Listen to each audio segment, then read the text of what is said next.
میں بہک سکوں یہ مجال کیا، میرا رہنما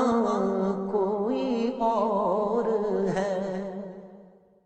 نحمدہ ونصلی علی رسولہ النبی الکریم الامین، اما بعد فاعوذ باللہ السمیع العلیم من الشیطان الرجیم، بسم اللہ الرحمن الرحیم۔ قال اللہ تبارک و تعالی فی القرآن الحکیم، ان اللہ وملائکتہ یصلون علی النبی یا ایہا الذین آمنوا صلوا علیہ وسلموا تسلیما۔ الصلاۃ والسلام علیک یا رسول اللہ وعلی آلک واصحابک یا نبی اللہ۔ اللہ تعالیٰ کی حمد و ثنا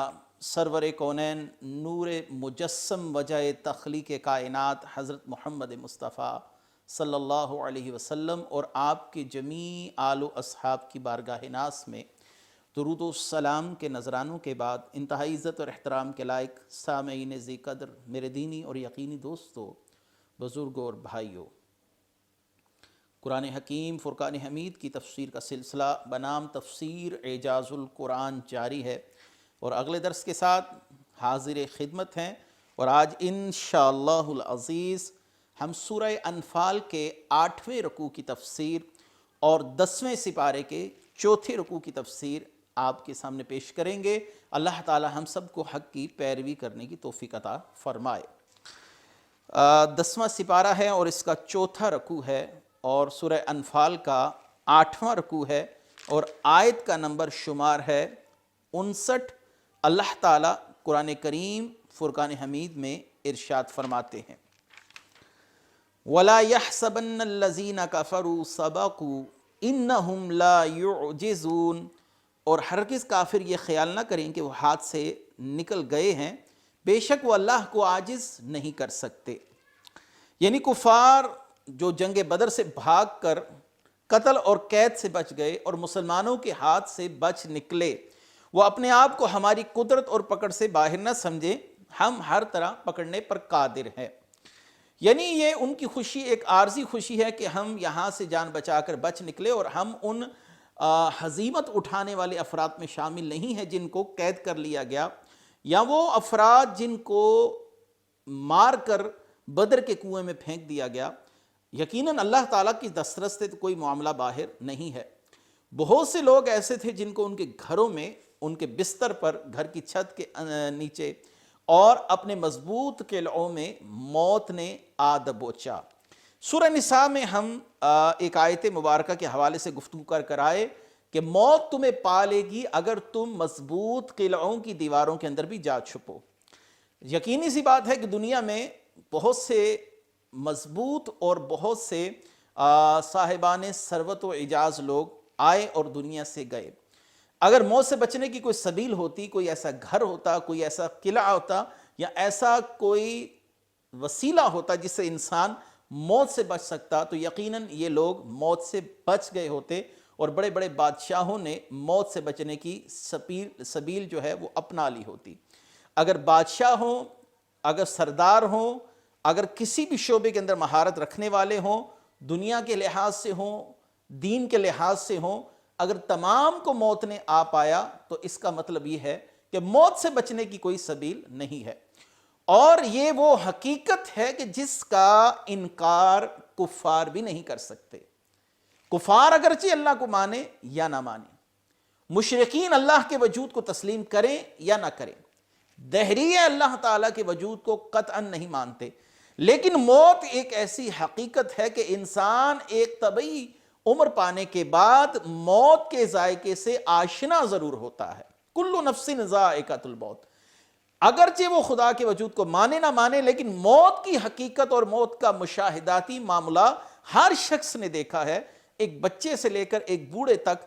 کون سا شخص ہے جس کو موت نے آنا دبوچا ہو؟ بچوں کی قبریں بھی آپ قبرستان میں دیکھیں گے، جوانوں کی بھی دیکھیں گے، بوڑھوں کو بھی دیکھیں گے، لیکن موت کے اس ضابطے سے، اس قاعدے سے کوئی بچ نہیں سکا۔ تو لہٰذا کفار کو اللہ تعالیٰ نے اسی طرف توجہ دلائی کہ ایک ایسی حقیقت جس سے تم بھی آگاہ ہو کہ موت سے کوئی بچ نہیں سکتا، اگرچہ وہ اپنے گھر کی چار دیواری کے اندر ہی کیوں نہ ہو، تو تمہیں خوشی کس بات کی ہے کہ تم آج بچ گئے تو کل نہیں بچنے والے؟ اللہ تعالیٰ نے ہر شخص کے لیے ایک وقت مقرر کر رکھا ہے، اور اس وقت مقرر پر اللہ تعالیٰ اس شخص کی جان قبض فرمائے گا۔ وَأَعِدُّوا لَهُم مَّا اسْتَطَعْتُم مِّن قُوَّةٍ وَمِن رِّبَاطِ الْخَيْلِ تُرْهِبُونَ بِهِ عَدُوَّ اللَّهِ وَعَدُوَّكُمْ وَآخَرِينَ مِن دُونِهِمْ لا تعلمونهم اللہ یعلمهم وما تنفقوا من شیء فی سبیل اللہ یوفى الیکم وانتم لا تظلمون۔ اور ان کے لیے جتنی قوت ہو سکے تیار رکھو، جتنے گھوڑے باندھ سکو، تاکہ اس تیاری کے ذریعے تم اللہ کے دشمنوں اور اپنے دشمنوں کو جو ان کے علاوہ ہیں انہیں ڈراؤ۔ تو تم انہیں نہیں جانتے، اللہ انہیں جانتا ہے، اور تم جو کچھ اللہ کی راہ میں خرچ کرو گے تمہیں اس کا پورا پورا بدلہ دیا جائے گا، اور تم پر کوئی زیادتی نہیں کی جائے گی۔ وَأَعِدُّوا لَهُم مَّا اسْتَطَعْتُم مِّن قُوَّةٍ، ان کے لیے جتنی قوت تیار ہو سکے تیار کرو۔ اس آیت میں قوت سے مراد آلات حرب ہیں، جنگی ہتھیار ہیں، اسلحہ ہے، وہ آلات کی تمام قسمیں شامل ہیں جن کے ذریعے مسلمان اپنے دشمنوں سے پرسر پیکار ہوگا۔ پرسر پیکار ہوگا، ایک قول یہ ہے کہ اس سے مراد مضبوط قلعے ہیں، اور ایک قول جو حدیث مبارکہ کی روشنی میں ہمیں نظر آتا ہے یا حدیث مبارکہ کی روشنی میں ہمیں ملتا ہے، وہ کیا ہے؟ اس سے مراد تیر اندازی ہے، یعنی تیر اندازی سیکھو۔ یہ آیت اپنے اندر ایک بڑی وسعت رکھتی ہے کہ دشمن کے خلاف جتنی قوت ہو سکے اتنی تیار رکھو، جتنے گھوڑے باندھ سکتے ہو باندھ رکھو۔ اس تیاری کے لیے کے ذریعے تم اللہ کے دشمنوں اور اپنے دشمنوں کو جو ان کے علاوہ ہیں تم انہیں ڈراؤ۔ تم انہیں نہیں جانتے، اللہ انہیں جانتا ہے۔ اس آیت نے اس ایک بڑے اعتراض کا جواب بھی دیا کہ اسلام جدت پسندی کو پسند نہیں کرتا۔ یقیناً اس آیت نے دشمن کی افرادی قوت ہو یا آلات حرب ہوں، اس لحاظ سے اپنی قوت کو بھی بڑھانے کا حکم دیا ہے۔ اگر آج آپ کے دشمن کے ہاتھ کوئی ایسی جدید ٹیکنالوجی آ گئی جس سے وہ زیادہ سے زیادہ مسلمانوں کو نقصان دے سکتا ہے، تو مسلمانوں کو بھی اسی آیت کے تحت یہ حکم دیا گیا ہے کہ تم بھی اپنی قوت کو، افرادی قوت کو، جنگی حکمت عملی کو اسی لحاظ سے بڑھاؤ جیسا کہ تمہارا دشمن بڑھا رہا ہے۔ حضرت ابو بکر صدیق رضی اللہ تعالیٰ عنہ نے جب حضرت خالد بن ولید رضی اللہ تعالیٰ عنہ کو مسلمہ قذاب کے خلاف جنگ کے لیے بھیجا تو آپ نے بتایا کہ ایک اصول یاد رکھنا، الرمح بالرمح السیف بالسیف، تلوار کے ساتھ تلوار اور تیر اندازی کے مقابلے پر تیر اندازی کرنا۔ حضرت ابو بکر صدیق رضی اللہ تعالیٰ عنہ کی اس گفتگو سے جو بات سمجھنے والی ہے وہ یہ ہے کہ دشمن کی قوت، دشمن کے آلات، دشمن کا طریقہ کار دیکھ کر اپنا طریقہ کار بھی اسی کے موافق رکھنا، تاکہ تم دشمن کے ساتھ آنکھوں میں آنکھیں ڈال کر ٹکر لے سکو۔ اگر آج ہمارا دشمن ایٹمی قوت بن چکا ہے، جیسے بھارت ہمارا دشمن ملک تصور کیا جاتا ہے، تو پاکستان نے بھی الحمدللہ ایٹمی قوت کا حصول کر لیا ہے۔ لیکن اس دوڑ کو اسلام نے یہاں تک روکا نہیں، بلکہ دشمن جس رفتار سے بھاگ رہا ہے، جس لحاظ سے اپنی قوت کو بڑھا رہا ہے اور اپنی جنگی جنونیت کے تحت اپنے ہتھیاروں میں اضافہ کر رہا ہے، مسلمان دنیا کے کسی خطے میں بھی ہوں، چاہے وہ ترکی کی صورت میں ہو، چاہے وہ عرب ممالک کی صورت میں ہو، چاہے پاکستان کی صورت میں ہو،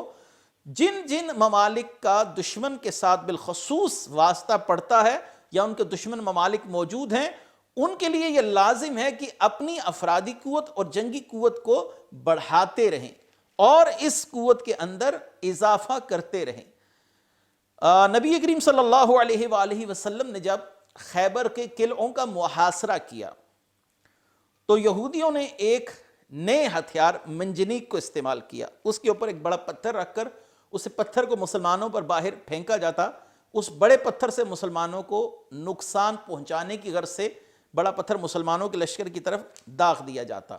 یعنی اس پتھر کو اس منجنیق میں رکھ کر پیچھے کھینچا جاتا اور وہ زور سے قلعے کی دیواروں کے اوپر سے بڑے پتھروں کو مسلمانوں کے اوپر جو پھینکا جاتا اس سے مسلمانوں کو نقصان پہنچتا۔ جب خیبر کا قلعہ فتح ہوا تو ان منجنیقوں کو مسلمانوں نے اگلے یہودی جو قبائل تھے یا اگلے یہودی قلعے تھے جن میں یہودیوں نے خود کو محصور کر رکھا تھا، مسلمانوں نے اسی ٹیکنالوجی کو ان یہودیوں کے خلاف استعمال کیا۔ تو معلوم ہوا کہ اسلام دور حاضر کے تقاضوں کو بھی ساتھ لے کر چلتا ہے، بالخصوص جنگی حکمت عملی میں تو اس مسئلے کو بہت سی زیادہ پیش نظر رکھا جاتا ہے۔ تو اسلام نے قطعاً یہ نہیں کہا کہ تم اپنی جو اس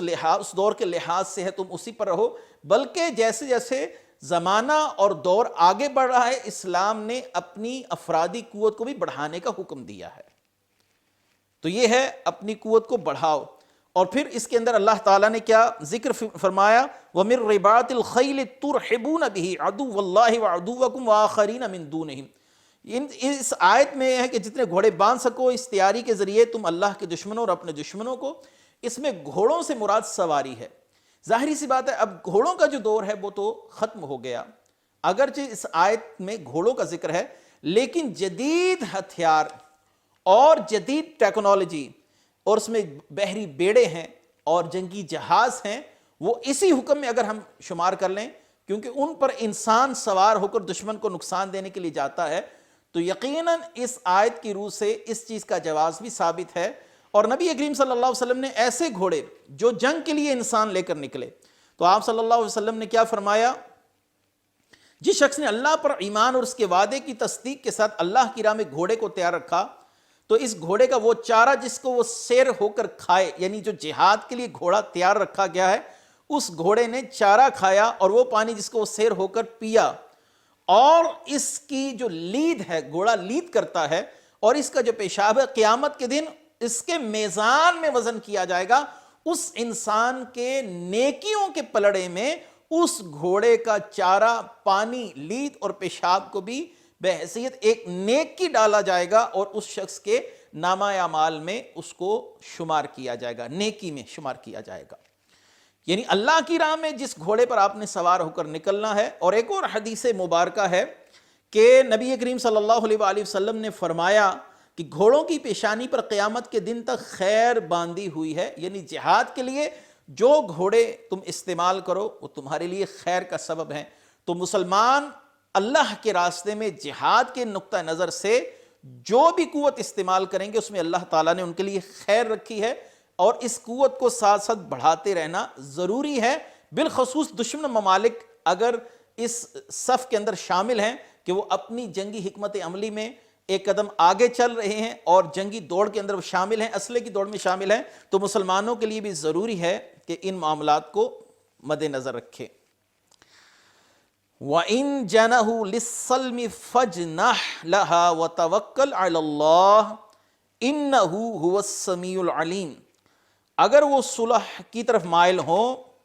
اس سے مراد کون ہے؟ اس سے مراد مسلمانوں کے دشمن، تو تم بھی مائل ہو جاؤ، اللہ پر بھروسہ رکھو، بے شک وہی سننے اور جاننے والا ہے۔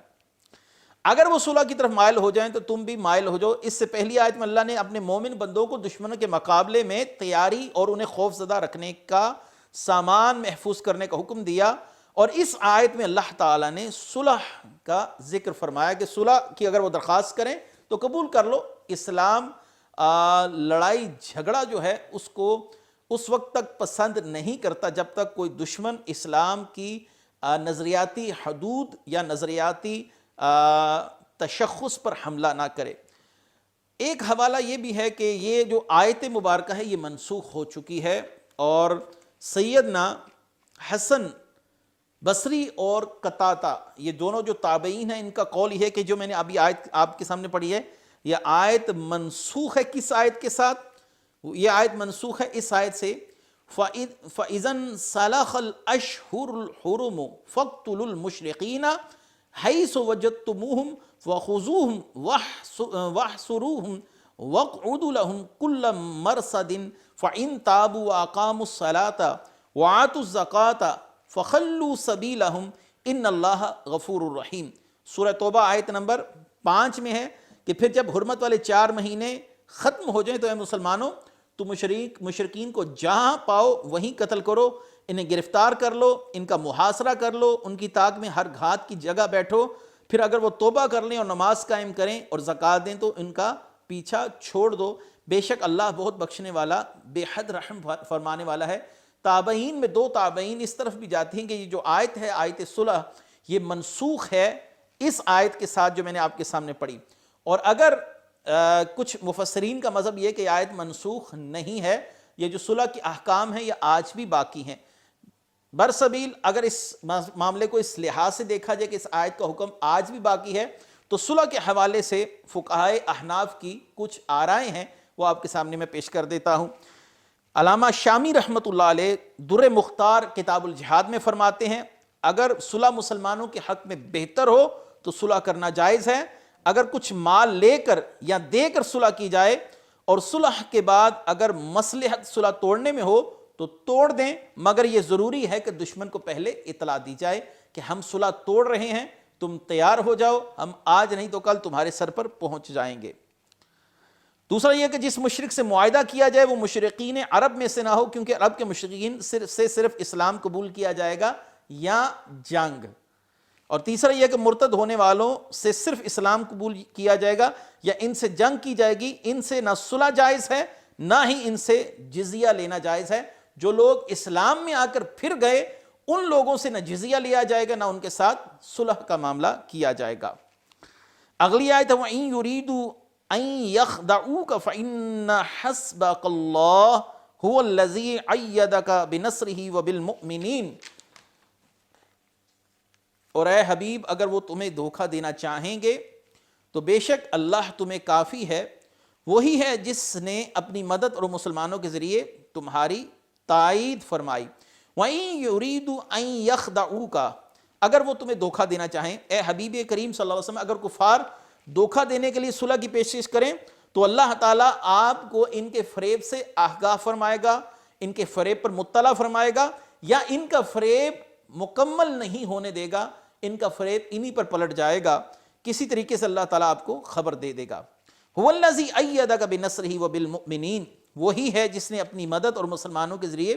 تمہاری تائید فرمائی۔ یہ بدر میں اللہ تعالیٰ نے مدد تو کی لیکن وہ مدد فرشتوں کے ذریعے کی، مسلمانوں کے ذریعے وہ مدد وہ تھی جو اللہ تعالیٰ نے مہاجرین و انصار کے ذریعے پہنچائی۔ اسلام کو مہاجرین و انصار کے ذریعے اللہ نے قوی فرما دیا، جس کا ذکر اللہ تعالیٰ نے سورہ فتح کی آخری آیات میں فرمایا یعجب الزراع لیغیظ بہم الکفار، کہ ان کی مثال ایک کھیتی کے ساتھ دی گئی کہ اسلام ایسے ہی تھا ابتدا میں جیسے ایک گندم کی کومپل ہوتی ہے، پھر اس پر وہ بڑی ہو کر اس پر بالیاں ظاہر ہوتی ہیں وغیرہ وغیرہ۔ تو اللہ تعالیٰ نے صحابہ کے ذریعے اسلام کو تقویت عطا فرمائی۔ وَعَلَّفَ بَيْنَ قُلُوبِهِمْ لَوْ أَنفَقْتَ مَا فِي الْأَرْضِ جَمِيعًا مَا أَلَّفْتَ بَيْنَ قُلُوبِهِمْ وَلَكِنَّ اللَّهَ أَلَّفَ بَيْنَهُمْ إِنَّهُ عَزِيزٌ حَكِيمٌ۔ اور اس نے مسلمانوں کے دلوں میں الفت پیدا کر دی، اگر تم زمین میں جو کچھ ہے سب خرچ کر دیتے تب بھی ان کے دلوں میں الفت پیدا نہ کر سکتے تھے، لیکن اللہ تعالیٰ نے ان کے دلوں کو ملا دیا، بے شک وہ غالب حکمت والا ہے۔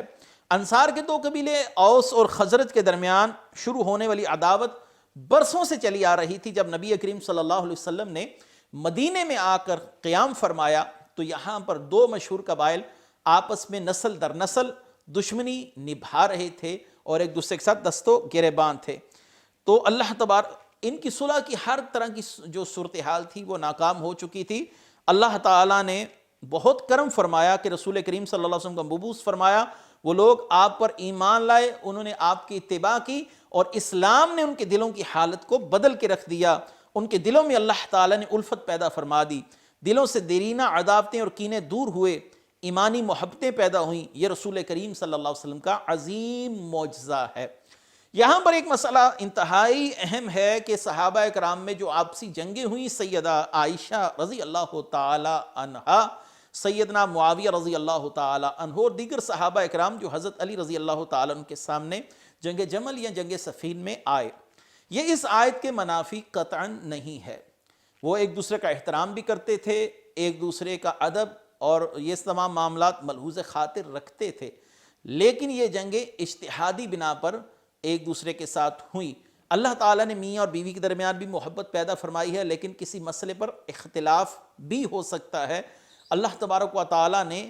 نبی کریم صلی اللہ علیہ وآلہ وسلم کے صحابہ کے دلوں میں تقوی کو مزین فرما دیا، تو اب صحابہ کے دل سے ہوائے نفسانی والے خواہشات جو تھی، ہوائے نفسانی کے معاملات تھے، وہ اللہ نے زاحل فرما دیے۔ اب جو صحابی جس کے ساتھ بھی پرسر پیکار ہوا، اس نے تلوار نکالی کسی صحابی کے لیے، تو اپنی طرف سے یہی سوچ کر نکالی کہ وہ اللہ کی رضا کے لیے نکال رہا ہے، اور دوسرے صحابی کے ساتھ اس کا مقابلہ کبھی اپنی ذاتی نفسانی خواہش کے لیے نہیں تھا۔ مجدد الافسانی نے مکتوبات امام ربانی بڑی خوبصورت بات فرمائی ہے کہ رسول کریم صلی اللہ علیہ وسلم کی صحبت سے صحابہ اکرام کی نفسانی خواہشات زائل ہو چکی تھی۔ صحابہ اپنے تئیں جو بھی کرتے تھے وہ اللہ کی رضا ہی کے لیے کرتے تھے، اگرچہ انہیں اس معاملے میں خطا کا سامنا ہو، اجتہادی خطا ہو جائے، اگرچہ وہ اس مسئلے پر حق پر نہ بھی ہو، جیسا کہ حضرت معاویہ رضی اللہ تعالیٰ عنہ، سید عائشہ رضی اللہ تعالیٰ عنہا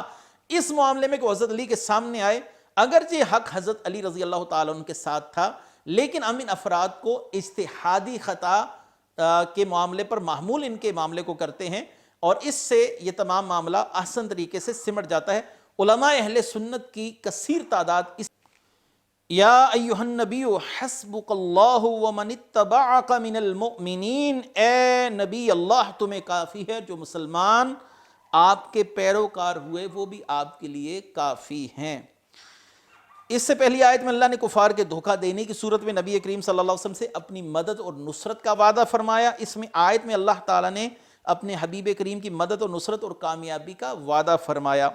شان نزول یہ ہے کہ قول یہ ہے کہ یہ آیت غزوہ بدر میں جنگ سے پہلے نازل ہوئی، اور مومنین سے انصار اور مہاجرین مراد ہیں کہ جنہوں نے اپنی جان ہتھیلی پر رکھ کر اسلام کی سربلندی کے لیے خود کو پیش کیا اور 8 تلواریں لے کر غزوہ بدر میں اترے۔ اور حضرت عبداللہ بن عباس رضی اللہ تعالیٰ عنہ کے بقول اس آیت کا، اس 64ویں آیت کا شان نزول حضرت عمر فاروق رضی اللہ تعالیٰ عنہ کا قبول اسلام ہے۔ حضرت عمر فاروق رضی اللہ تعالیٰ عنہ کے اسلام لانے سے جو اللہ تعالیٰ نے دین اسلام کو تقویت عطا فرمائی، قوت عطا فرمائی، اصل میں حضرت عمر فاروق رضی اللہ تعالیٰ عنہ کے آنے سے اسلام کو وہ زور ملا کہ مسلمانوں نے ظاہراً جا کر بیت اللہ شریف کے اندر عبادات شروع کر دی۔ یہاں پر حضرت عمر فاروق رضی اللہ تعالیٰ عنہ کی فضیلت کے حوالے سے میں 2-3 باتیں ضرور عرض کرنا چاہوں گا۔ حضرت امیر المومنین عمر فاروق رضی اللہ تعالیٰ عنہ کے فضائل و مناقب تو بہت زیادہ ہیں، لیکن ثقیفہ بنو ساعدہ میں خلافت کی بحث آپ کی بات پر ہی ختم ہوئی۔